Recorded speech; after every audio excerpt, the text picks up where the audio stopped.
What's going on, guys? Welcome back to Let's Play Pokemon Emerald. This is part 15 and I'm the Attack. And last time we left off we just arrived in Fallabor town, or just about to arrive in it. We'd already arrived into it to go to the Pokemon Center. But there's Magnetric. I can switch him out now. Just got him to level 30. And yes, we've arrived in a new town, so shady characters apparently have been seen around town. And no, I have not challenged Flannery. That's the next gym that we will be traveling to. But first we're gonna have to do some story progression in Fallabor town. So yep, she's telling you where Professor Cozmo went off to, and oh yes, I remember what I was going to do. You meet the creator of the new PC system here, and she reveals herself to be Lynette. And yeah, now instead of saying going into someone's PC, it says it's Lynette's PC, which is kind of the customary thing that they have ever since Bill had it. And she really serves not much purpose. Whose house is Professor Cosmo's? That's the Move Tutor's house. Can't do anything there yet. Fossil Maniac's house. I'm pretty sure this is where you get dig through here. Oh no, this little boy gives you dig actually.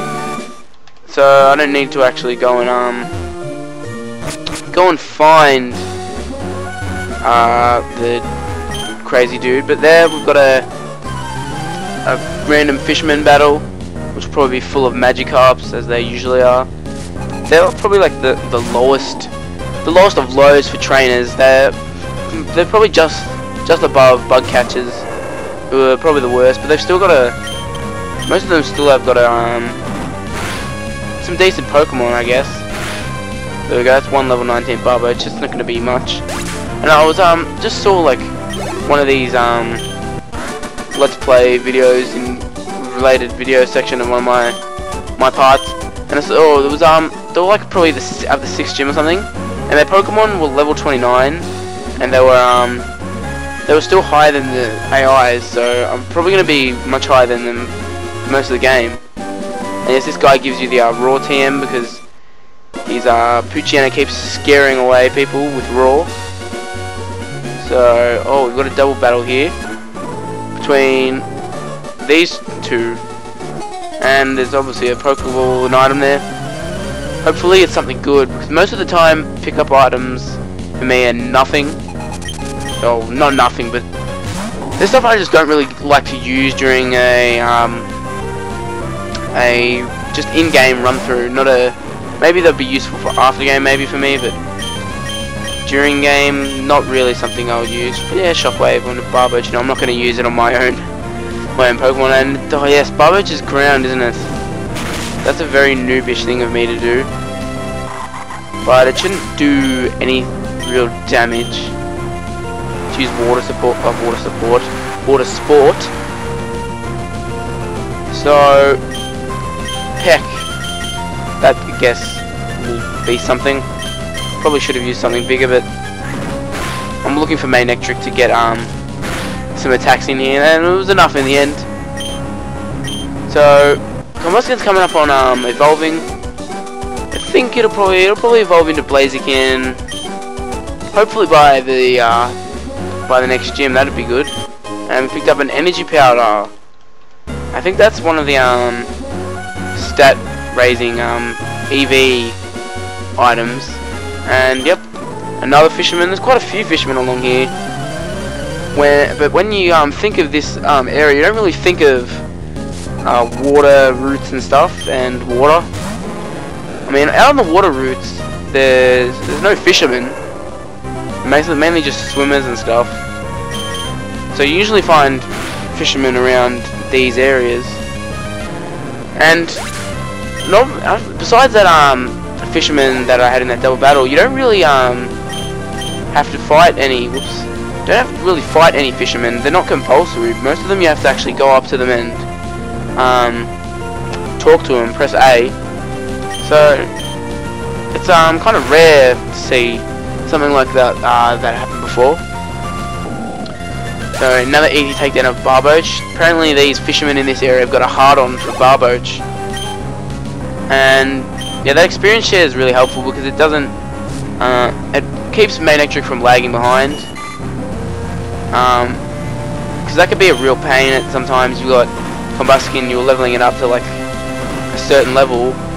So say I wanted to Combuskin to go to level 37 or something, and then by the time I've done that, Manectric is under-leveled against the rest of the competition, and Manectric's level 31, and probably it could overtake Combuskin. Now it's about to learn Raw. I'm not going to teach it, but it would have made that Raw TM absolutely pointless. So there we go, Combuskin almost level 33. I don't know what level it evolves at. I've got a... I'm thinking it's level 36. But, who knows, it could be level 33, it could be level 35. I'm not 100% sure. So Meryl sent out a Pokemon that I always believe to be Kanto, when it is in fact a Johto Pokemon. You could probably blame Tracy in the anime from that, because although in the Orange Islands he had a Meryl, and Orange Islands, well, it's still part of the Kanto series. Whoops, I'm supposed to switch out. Yeah, it's still part of the Kanto series, I believe, because, well, the Orange Islands, I don't know where they're located, but it's Kanto to me. You don't really see any Johto Pokemon besides Togepi, which was introduced a while ago. Yeah, so we can blame that. So Combuskin levels up to 33. Don't know if he's going to evolve. It doesn't. And if we had Surf, we could go and make a base over there, but obviously don't have Surf. Anything over here? Nope. There is a double battle and also a wild battle, first wild battle of the video. And it's with a Swablu. Actually, the last time I played through Pokemon Emerald, I used a Swablu. And, well, obviously, eventually a Altaria, which was the first time I'd ever done that. And it was not bad. I guess it suffers from, you have to wait a while for it to evolve into Altaria. And Swablu looks pretty puny looking. It's almost like there just has to be a second, or an evolution in the middle that doesn't have the Pokemon going from this small, innocent looking thing to this bigger, elegant, well, I would say it would be a beast. So I think double kick on Graveler would be best, and then yeah, I guess I should have it like that because Manectric's not going to do anything to Graveler. And Graveler being the strongest of the two Pokemon that they sent out. So easy takedown of Graveler, leaving Roselia wide open for a Ember to the face. And whatever, you can use Thunder Wave there, Manectric. Oh, Manectric's faster. I was actually banking on Combuskin being faster, but whatever. I guess Manectric's the faster of the two now. And I probably should have expected that because Manectric's really made up the gap in levels here. So we've got a pretty decent team for only two Pokemon. Is this guy a trainer? I don't think he is. No, he talks about the Berry Crush machine and he gives you a berry, which is the first berry we've gained because I haven't been grabbing berries because it's not something I've ever been able to do. Or never wanted to do. And of course Lynette has to have the customary cluttered house because I think Bill didn't really have it. He had a friggin' time machine. She gives you a Lotad doll which you can put in your secret base, which it's kind of cool if you like decorating your secret base and stuff. Anything over here? Don't think so. Let's talk to this picnicker. Or is he a camper? I got no clue. They're named quite weird, these. Yeah, he's a picnicker. He looks much older in his overworld sprite. Oh, he's a camper.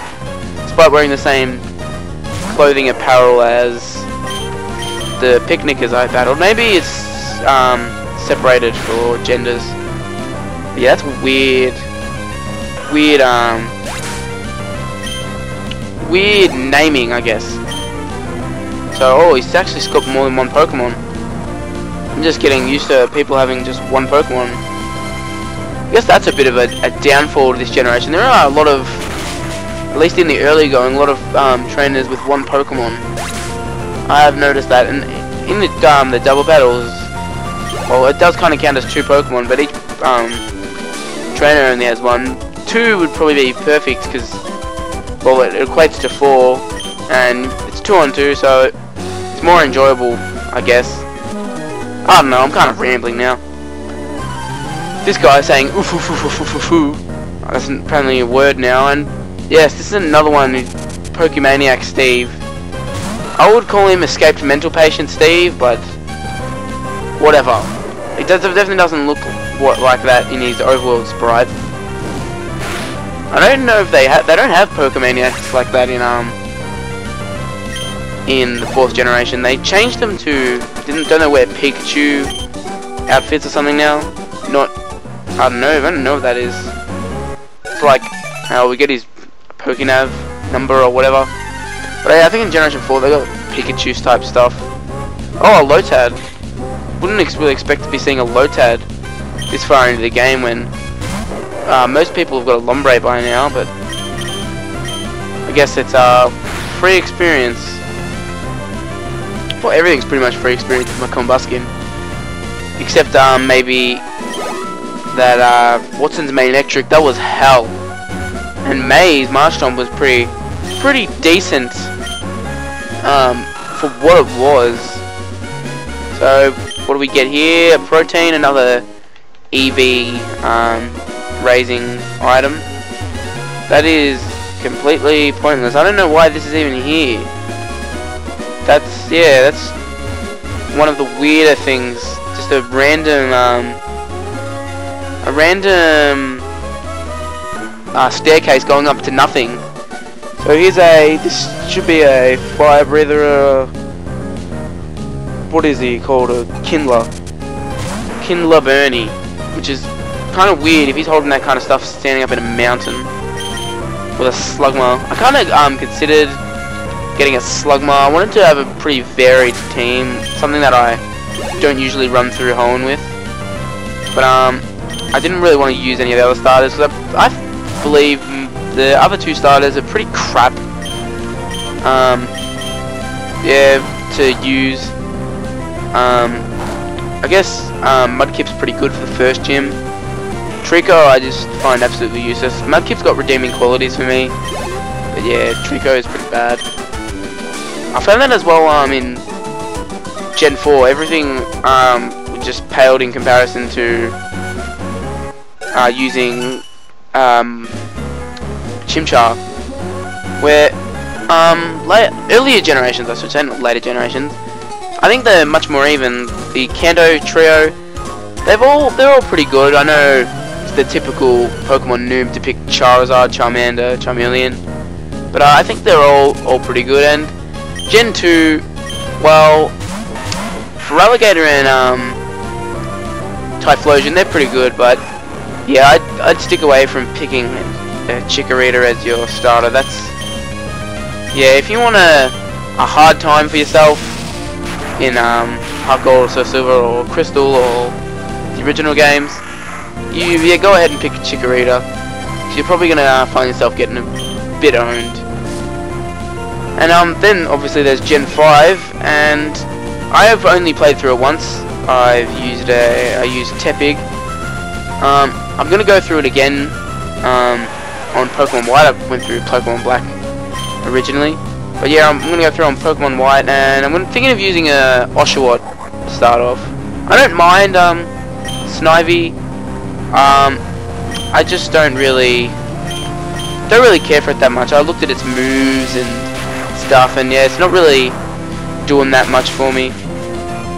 Hopefully, by the time Grey's released, I'll be free of most of the Pokemon LPs that I want to do, and I'll be able to do a Grey LP, be able to go through it, because I think Unova is really good region, very fun to play through, but I've only played through it once, so you know, I don't really have that sense of really knowing Unova or even the Pokemon. In fact, I could probably name, you could flash up a Pokemon from the first 4 generations, I'd be able to name it. I probably wouldn't be able to name half of Generation 5, and I put it down to, I guess I've only played through the a story of Generation 5 once, so hopefully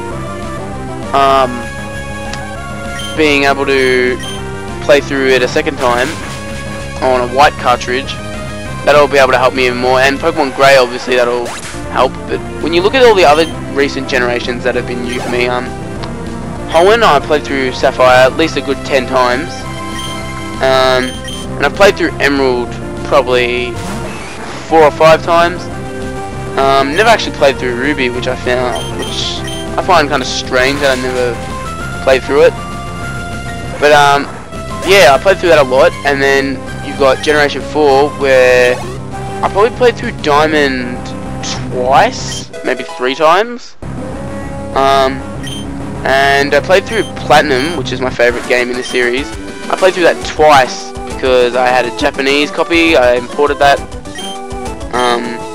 when it came out because I was so excited for it. It was probably the second wind of my Pokemon fandom. There's the original time of Pokemon when it first came out, and I was crazy about it. Thought it was the greatest thing ever. I still think it's the greatest thing ever, but yeah, it kind of died off. And then yeah, I had a second win with Platinum, but here we go. This is Team Magma story. So they're after some meteorite, and they've discovered me. So they're saying there's going to be no mercy with them. But before we get decimated by a grunt, Team Aqua come and spoil the Magma party. So they run off like the cowards they are, and Archie, we find out her name. We apparently have told him, and yep, we're not Magma's goon. He finally realizes, and he just tries to basically argue that Team Aqua are right in what they're doing, and Team Magma are wrong, and they should be stopped at all costs. So they get on out of there. Not much actually went down, and a wild battle interrupts us as we're about to go see Professor Cozmo. So let's take down this Zubat. It's gonna get what it deserves. But I think after we get out of this cave, and I probably should have used something stronger, that was not effective. I think after we get out of the cave, that's probably going to be it, because there's quite a bit to do at Mount Chimney where Team Magma have gone. So that's probably going to be it. But the positive thing is, after that, we will be able to get to Fallabor Town. And yes, he made the mistake of leading Team Magma here. Probably most people wouldn't make that mistake. And yeah, he doesn't really do anything. And another wild battle has interrupted us, and it's another freaking Zubat. It's probably the same one, just trying to get a bit of revenge on me for taking it down, or taking down its brethren. But yeah, one-shot KO this time, and hopefully we can get out of here before the end of the video. I'll try and make our way back to Fallabor Town. I don't think you can get into wild battles up here. I didn't get any wild battles before, so I assume you can't get any up here. I think in Generation 5, places like this, you can get into wild battles. So yeah, we're running pretty quickly actually. We could probably get to Mount Chimney. Oh no, I've gone into here. Hopefully Scott's not in here. Thank God, the Stalker.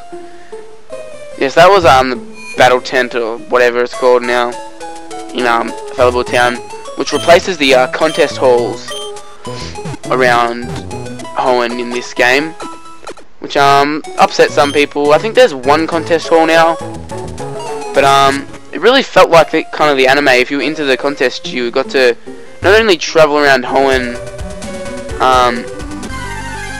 with the gym battles, but you also got to be like May, and you could enter the contests. It was never one of my strengths or favorite things to do, but yeah, I guess if that's kind of your thing,